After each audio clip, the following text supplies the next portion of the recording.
உலகத்துல எங்கேயாவது முறைகேடு செய்கிற பணம் அரசு கஜானாக்கு வரைக்கும் போயிருக்கா? டாஸ்மாக் ஊழியருக்கு சம்பளம் குறைவுனா அது கூடுதலாக்கணும்.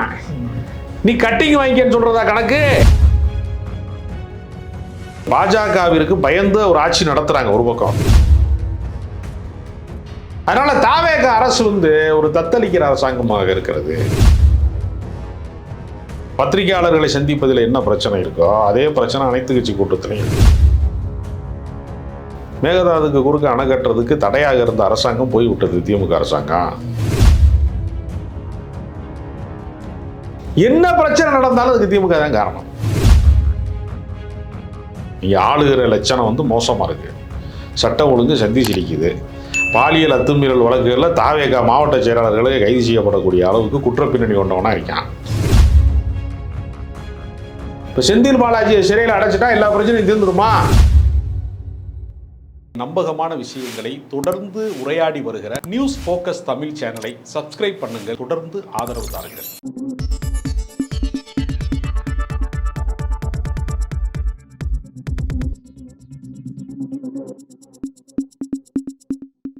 நேயர்களுக்கு வணக்கம். இன்று நம்மோடு அரசியல் பேசுவதற்காக இணைந்திருக்கிறார் அரசியல் விமர்சகர் ராஜகம்பீரன் அவர்கள். வணக்கம் சார். வணக்கம் சார். டாஸ்மாக் முறைகேட்டு வழக்கில் திமுக முன்னாள் அமைச்சர் செந்தில் பாலாஜி அவர்களுக்கு முன்ஜாமீன் கொடுக்கப்பட்டிருக்கு. எப்படி பார்க்குறீங்க? பாஜக என்னவெல்லாம் செய்கிறதோ, என்ன விதமான திட்டங்களை முன்னகர்த்துகிறதோ அதையெல்லாம் தாவேகா செய்து கொண்டிருக்கிறது. இந்த அரசு செய்து கொண்டிருக்கிறது. ரொம்ப நுட்பமாக கவனித்தால், கடந்த முறை அவர் ஆட்சி அதிகாரத்திலே, திமுக ஆட்சி அதிகாரத்தில் இருக்கிற போது அமைச்சராக இருக்கக்கூடிய செந்தில் பாலாஜி கைது செய்யப்பட்டார் அமலாக்கத்துறையில்.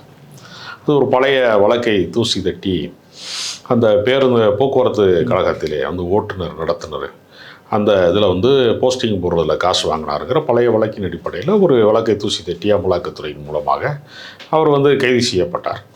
இப்போ இந்த முறை டாஸ்மார்க் முறைகேடு அப்படிங்கிற பேரில் கரூரிலே அவருக்கு சம்பவம் மிக மோசமான நெரிசல் மரணம்லாம் நிகழ்ந்ததுனால, இப்போ எப்போவுமே சினிமாக்காரங்களுக்கு ஒரு சைக்காலஜி உண்டு.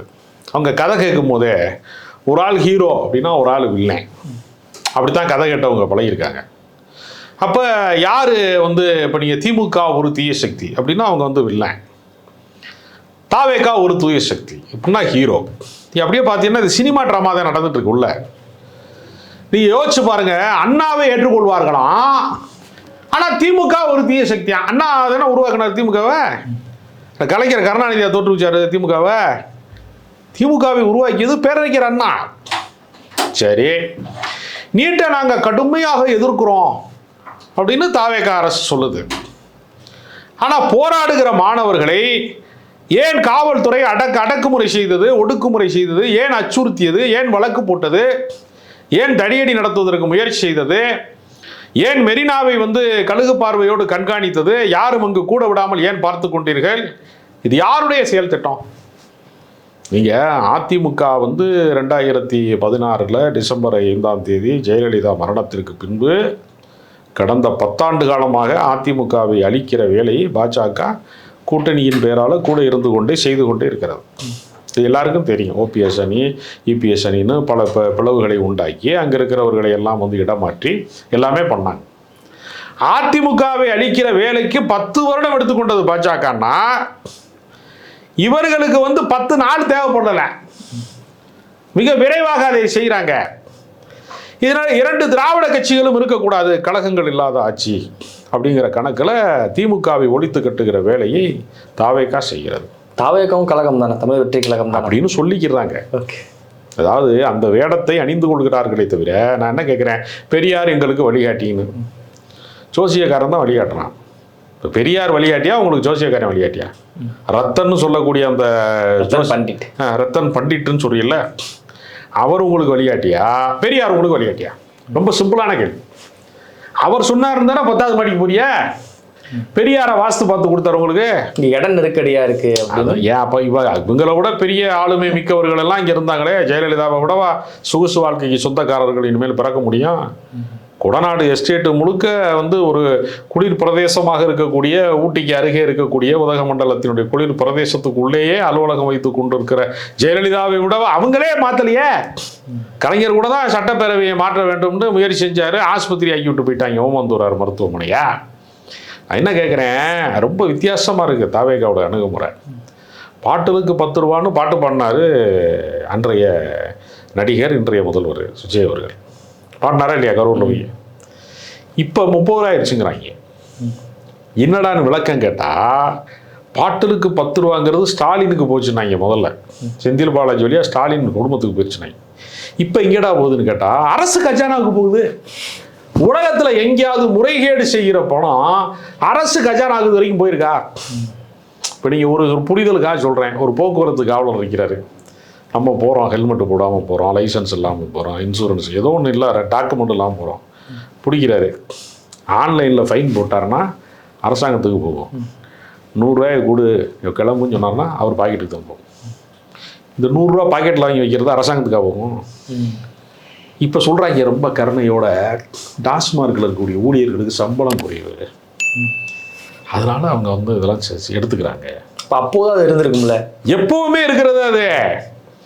டாஸ்மார்க் ஊழியருக்கு சம்பளம் குறைவுனா அது கூடுதலாக்கணும். நீ கட்டிங் வாங்கிக்கன்னு சொல்கிறதா கணக்கு?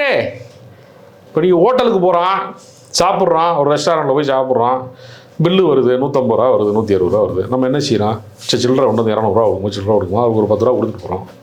இப்போ அது முறைகேட்டு வச்சிடும். இது எங்கெல்லாம் உணவு உபசரிப்பு நடக்கிறதோ அது மாதிரி குடிங்கிறது. நீங்கள் பாரில் வந்து சரக்கு அடிக்கிறவன் வந்து எல்லாமே ஆர்டர் பண்ணிவிட்டு மிச்ச காசு நீ வச்சுக்கன்னு சொல்லிட்டு போயிடுவான். பெருந்தன்மையோட சொல்லுவான், மிச்ச காசு எவ்வளோ இருக்கும், 30 ரூபா இருக்கு, 50 ரூபா இருக்கு, வச்சுக்க போ சாப்பிட்டு அப்படின்ட்டுவான். இப்போ அதெல்லாம் என்ன முறைகேட்டில் வரும்? இவர் என்ன முறைகேடு செய்தார் என்பதை நீங்கள் வழக்கு போடுங்க, விசாரிங்க, அவரை அதற்கு நடவடிக்கை எடுங்க, சட்ட நடவடிக்கை. அது நமக்கு பிரச்சனை இல்லை. ஆனால் அவர்களுடைய நோக்கம் அதுவான்னு கேட்டால் அதல்ல. இங்கே டாஸ்மார்க்கே அவர்கள் வந்து தனியார் மயமாக்குவதற்கு திட்டமிடுகிறார்கள். 2003ஆம் ஆண்டு ஜெயலலிதா தான் அதை அரசுடமே ஆக்கினாங்க. ஏன் ஆக்கினாங்கன்னா, நீங்கள் ஒவ்வொரு ஊர்லேயுமே நீங்கள் பார்த்தீங்கன்னா ஒரே ஆள் 4 இடத்துல சாராய கடை எடுத்திருப்பான். ஒயின் ஷாப்னு எடுத்திருப்பாங்க. இப்போ அதுக்கு பேர் வந்து ஒயின் ஷாப். இப்போ எடுத்திருப்பான், டாஸ்மார்க்குங்கிற பேர் கிடையாது. இப்போ பிரபா ஒயின்ஸு, அந்த ஒயின்ஸு, இந்த ஒயின்ஸுன்னு பேர் வச்சுருப்பான். ஒயின் ஷாப்பு ஒரே ஆள் 4 இடத்துல நடத்தி, பாரும் சேர்த்து நடத்தி, அதுக்கு ரவுடிஸ் வச்சுருப்பான் கூட. ஏன்னா குடிச்சு விட்டு தகராறு பண்ணுவான், முழுப்பான்னு சொல்லி வச்சுருப்பான். அதில் பல முறைகேடுகள் நடந்தது. அந்த முறைகேடுகளில் பல ரவுடிகள் உற்பத்தி ஆவான். அது வந்து குறிப்பிட்ட சாதியாக இருக்கிறான்னு வச்சுங்க, இன்னொருத்தன் அடிக்கிறான்னா சாதி கலவரமாயிரும். பல ஆணவ கொலைகளுக்கு அது காரணமாக இருந்திருக்கு. நீங்கள் காதல்னு ஒரு சினிமா இருக்குது, திரைப்படம் தெரியுமா உங்களுக்கு? பரத் சரண்யாலாம் நடிச்சது. அதில் பார்த்தீங்கன்னா வில்லனை வந்து அந்த டாஸ்மார்க் அந்த ஒயின் ஷாப் நடத்துறவனா தான் காட்டுவாங்க. நிறைய படத்தில் அப்படி தான் இருப்பான், காட்டுவாங்க. அதுக்கு என்ன காரணம்னா, அந்த தொழில் செய்கிறவர்கள் எல்லாருமே ஒரு ரவுடி கும்பலோடு இருப்பாங்க எப்பவுமே. அது வந்து அதிகமாகி சட்ட ஒழுங்கு பிரச்சனைக்கு காரணமாக இருக்கிறது, ரவுடிசத்துக்கு காரணமாக இருக்கு, கொலைகளுக்கு காரணமாக இருக்கு அப்படின்னு தான் ஜெயலலிதா அவர்கள் என்ன செஞ்சாங்க, சரக்கும் வந்து போலி சரக்கு அதிகமாக இருக்கு, அதை அரசாங்கத்திற்கு மாற்றி கொடுத்தாங்க. நியாயமாக பார்த்தீங்கன்னா அதற்கு பின்பு பிரச்சனைகள் குறைந்தது, லோக்கல் ரவுடிஸோடைய அட்டகாசங்கள் வந்து குறைந்தது. இப்போ இவங்க மறுபடியும் தனியார் மயமாக்குறாங்க. அரசு மீது நெகட்டிவ் இருக்குல்ல சார். இப்போ அரசு ஏன் டாஸ்மாக் நடத்தணும், அரசோட வேலையாதா? பல மக்கள் குடிச்சிட்டு வந்து இப்போ நிறைய பேர் வந்து சாகுறாங்க. அரசு நடத்துகிற போது தீமை குறையும். குடியினால் வர்ற தீமையை சொல்லலை, குடியை வைத்து நடக்கிற குற்றங்களில் அரசாங்கம் நடத்துகிற போது, இப்போ நீங்கள் தனியார் நடத்துகிறான்னு வச்சுங்க, நீங்கள் என்ன சொல்லுவோம், அதிகபட்சமாக போனால் ஏதாவது முறைகேடு நடந்தால் அரெஸ்ட் பண்ணலாமா? அப்போ மட்டும் வந்து எல்லாமே ஒழுக்கமாயிருமா? அரசு நடத்தும் போது கள்ளச்சாராயம் அந்த மாதிரியான போலி சரக்குகளோட எண்ணிக்கை குறையும். அப்போ இவங்களுடைய திட்டம் என்னவா இருக்குன்னா, தனியாருக்கு நீங்கள் கொடுத்தீங்கன்னா கொள்ளை லாபம் அடிக்கலாம் மிகப்பெரிய அளவில். தனியாருக்கு போகிற போது என்ன ஆகும்னா, பல பேர் வந்து பணம் கொடுப்பாங்க. இப்போ ஒரிஜினலாகவே பார்ட்டி ஃபண்டு யார் தேடுறாங்கிறது நமக்கு தெரியுது தனியார் மையத்தின் வழியாக.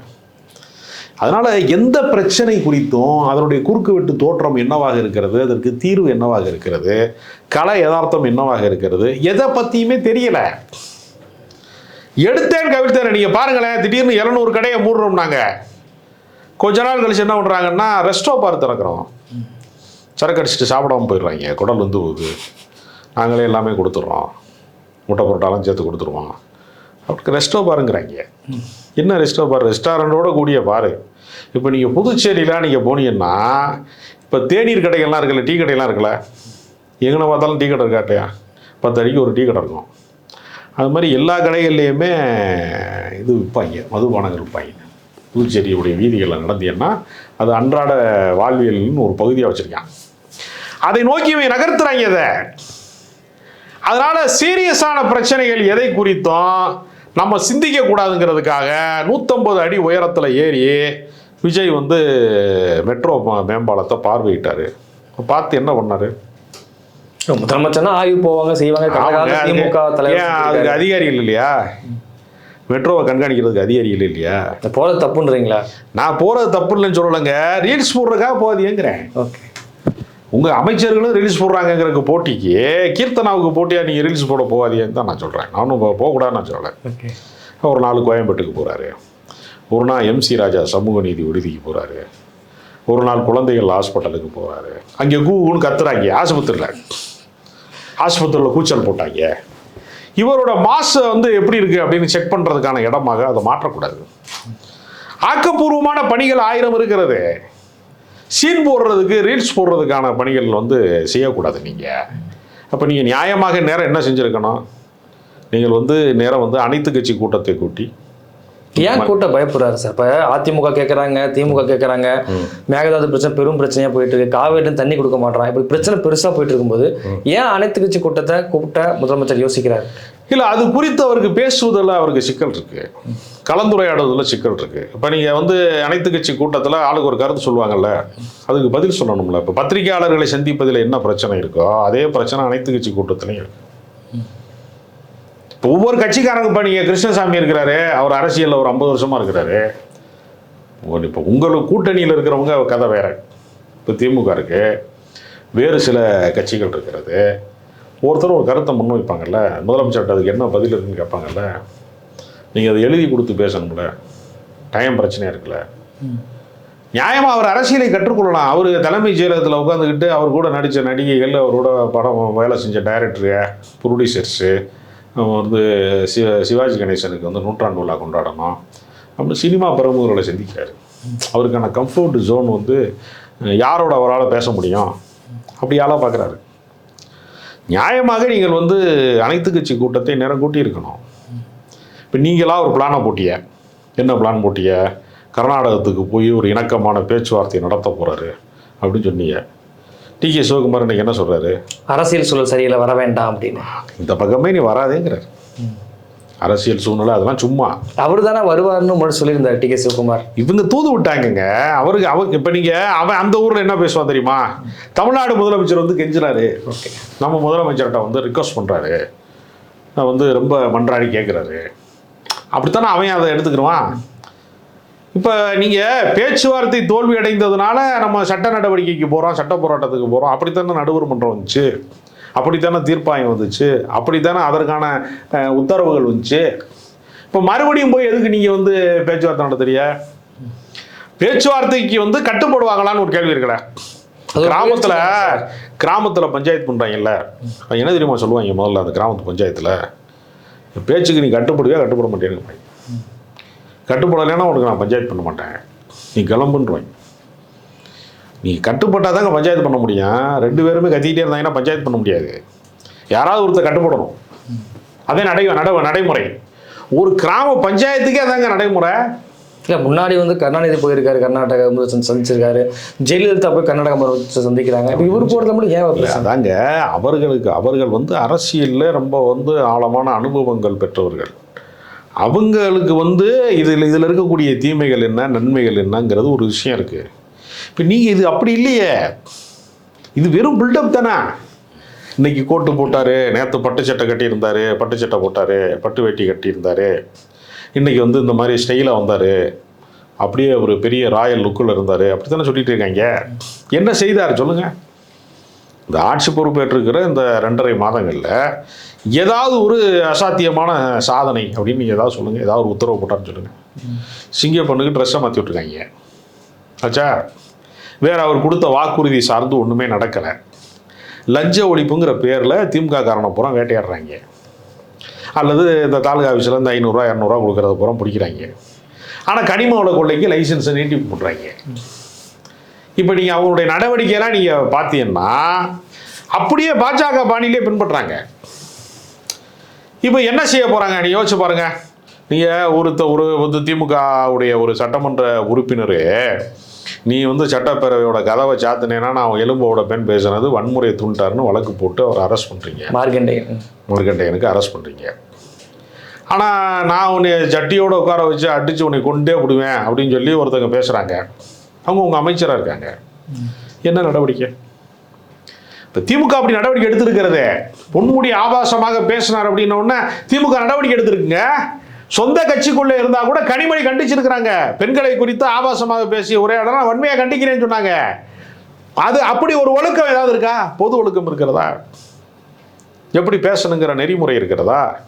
அப்போ உங்கள் கட்சிக்காரன் யாரை வேணாலும் அடித்து கொள்ளலாமா? எதிர்கட்சிக்காரன் அடிப்பேன்னு சொன்னால் வன்முறை, உங்கள் சொந்த கட்சிக்காரங்க சொன்னாங்கன்னா அது நன்முறை. அப்போ வன்முறை கிடையாது அது. அப்போ எதுவுமே இல்லை.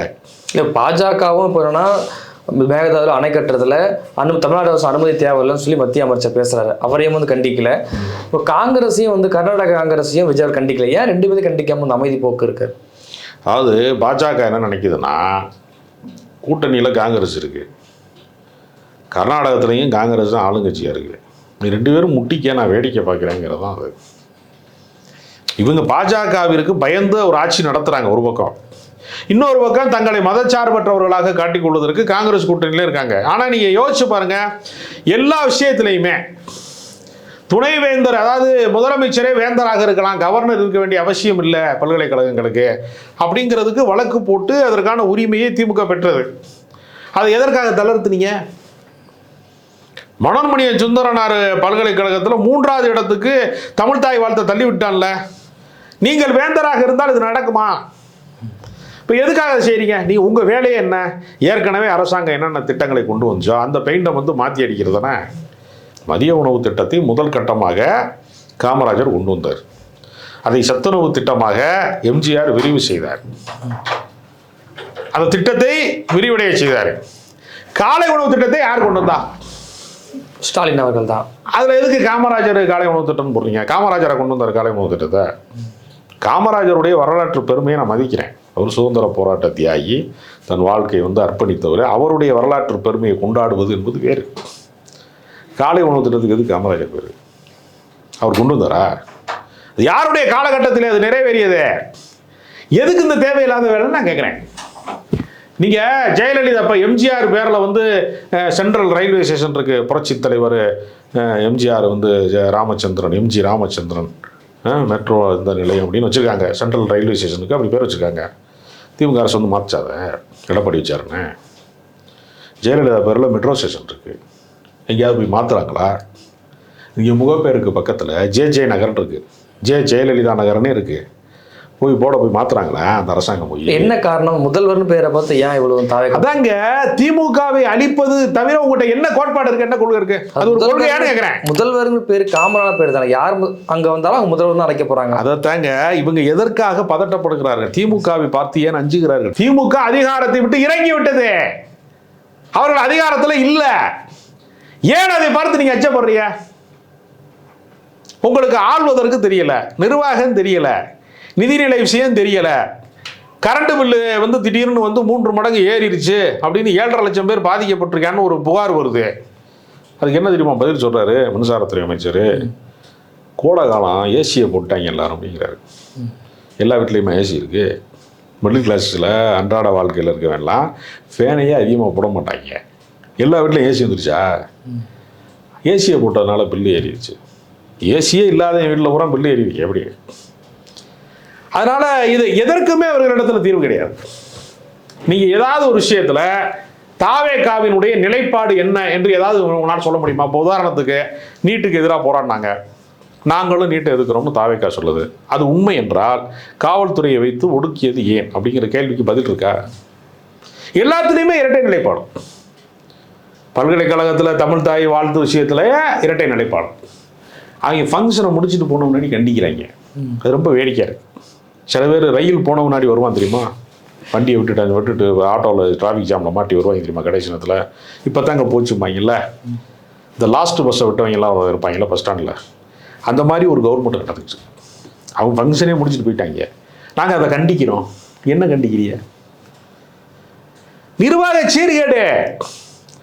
ஒரு ஒரு கர்நாடகத்தில் நீங்கள் வர வேணான்னு சொல்கிறேன் கூப்பிட்டு, நீங்கள் ஒரு 13 பேர் கொண்ட குழுவை நாங்கள் ரெடி பண்ணிகிட்டு இருக்கோம் கிடையாது. நான் இசைக்குழுவா போய் என்ன கச்சேரி ஆசிக்க போகிறோம் நம்ம? அங்கே எதுக்கு புரிய நீங்கள் நடுவர் மன்றத்தினுடைய கதவுகளை தட்டி சட்டத்தினுடைய தீர்ப்பை வந்து அமல்படுத்துவதற்குள்ள நீங்கள் ஏற்பாடு செய்யணும். அனைத்து கட்சி கூட்டத்தை கூட்டி தமிழ்நாடு ஒட்டுமொத்தமாக திரண்டு நிற்கிறது என்பதை சொல்ல வேண்டிய நேரமா இல்லையா? அது டிகே சிவகுமார் கூட்டுறாரு, அனைத்து கட்சி கூட்டத்தை கூட்டுறாரு, டெல்லி போய் அனைத்து எம்பிக்களை கூட்டத்தை கூட்டுறாரு.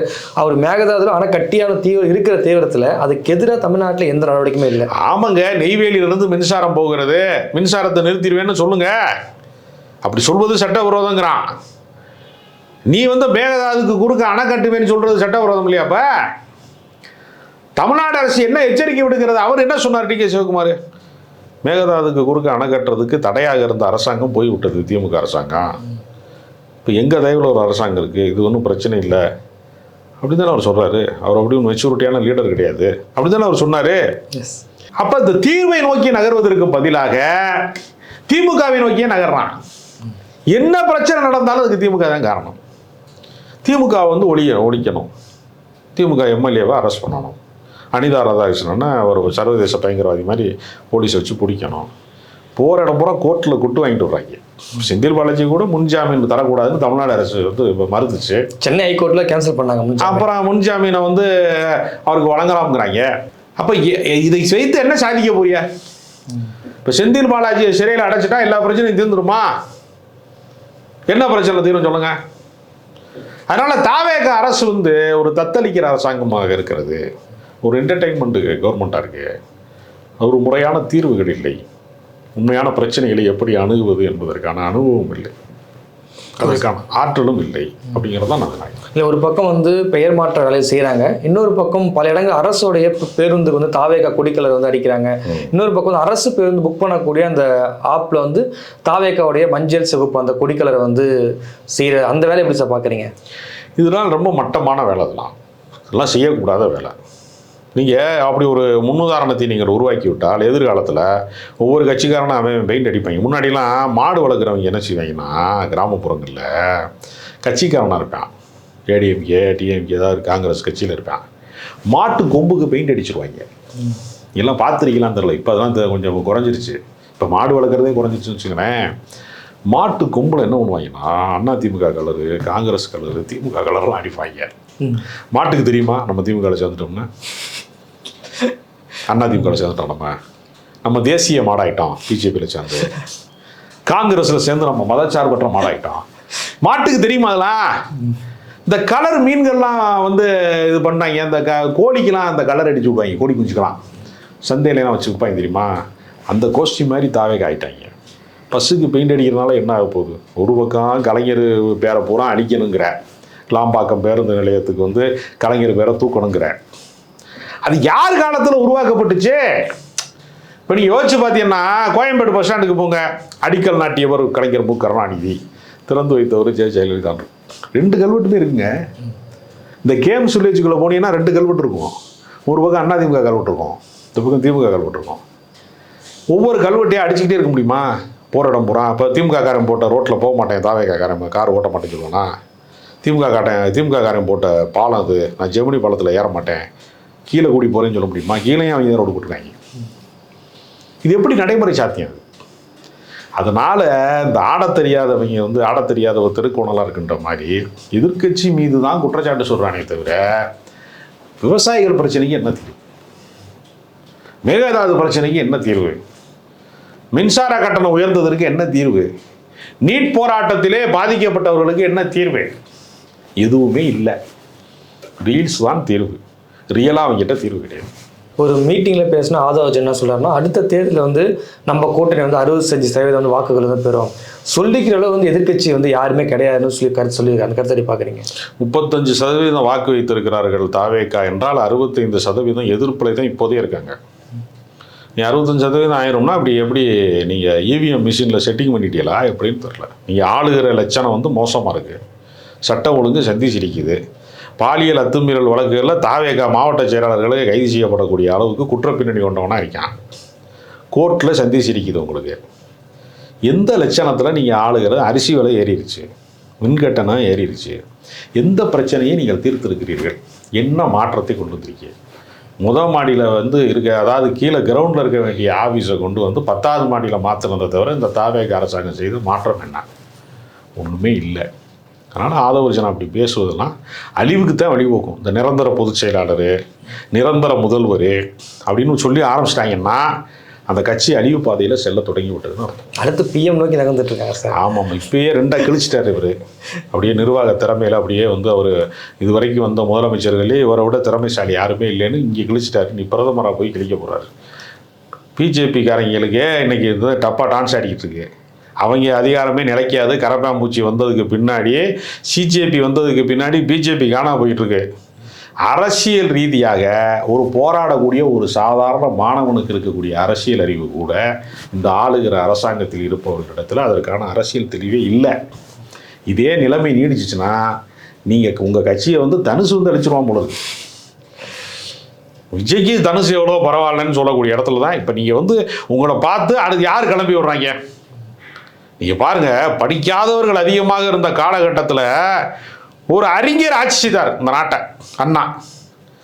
எல்லாரும் படித்தவன் அதிகமானதுக்கு பின்னாடி இந்த நாட்டை நடிகர்கள் ஆட்சி செய்கிறாங்க. வரிசையாக கிளம்பி வராங்க. அடுத்து வந்து பிரதீப் ரங்கநாதன், தனுஷ், சிவகார்த்திகேயன் இப்படி போச்சுன்னா அந்த நாடு நாசமாக போயிடும். அதை நோக்கி தான் போய் கொண்டிருக்கிறது. ஓகே சார், எவ்வளோ நேரம் நிகழ்வில் கலந்து கொண்டு பல்வேறு கருத்துக்களை நமக்கு நன்றி சார்.